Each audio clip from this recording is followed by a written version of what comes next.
ایک اور مسئلہ بہت اہم ہے، وہ یہ کہ دیکھیں قربانی اگر کوئی شخص باہر ہے اور وہ آپ کو وکیل بناتا ہے اور پاکستان میں پیسے بھیجتا ہے کہ جی میری طرف سے قربانی کر لیں، تو آپ قربانی اس کی طرف سے یہاں کریں گے، لیکن یہ دیکھنا ہوگا کہ وہاں عید ہے یا نہیں ہے، جہاں جس نے پیسے بھیجیں وہاں عید ہے یا نہیں ہے، اور یہاں بھی عید ہے یا نہیں ہے۔ مثلا ایک شخص ہے، اس نے سعودیہ سے پیسے بھیج دیے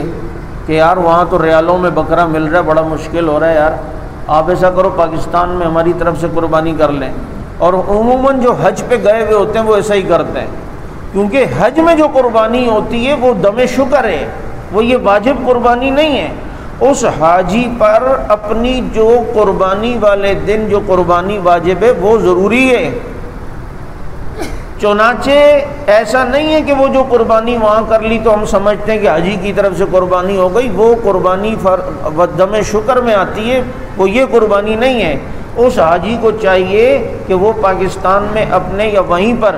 اپنی قربانی جو 10 ذی الحج کی سنت ابراہیمی ہے اس کو الگ کرے گا، اور جو حج میں شیطان کو کنکریاں مارنے کے بعد جو قربانی حاجی کی طرف سے ہوتی ہے وہ قربانی نہیں ہوتی، وہ دم شکر ہوتا ہے۔ تو اس لیے یہ مسئلہ دونوں فرق یاد رکھیں۔ اب کسی نے وہاں آپ کو پیسے دیے، اب وہاں تو ہے عید ہفتے کو، اب آپ نے کاڑے پیسے تو بھیج دیے وہاں ہفتے کو، یار کل اپنا بھی جانور گرانا ہے، کسائی کے پاس ٹائم ہو یا نہ ہو تو اپنی عید سے ایک دن پہلے کسائی کو بلا رہے ہیں گرا دے اڑے، وہاں تو ہے نا جس نے پیسے دیے ہیں،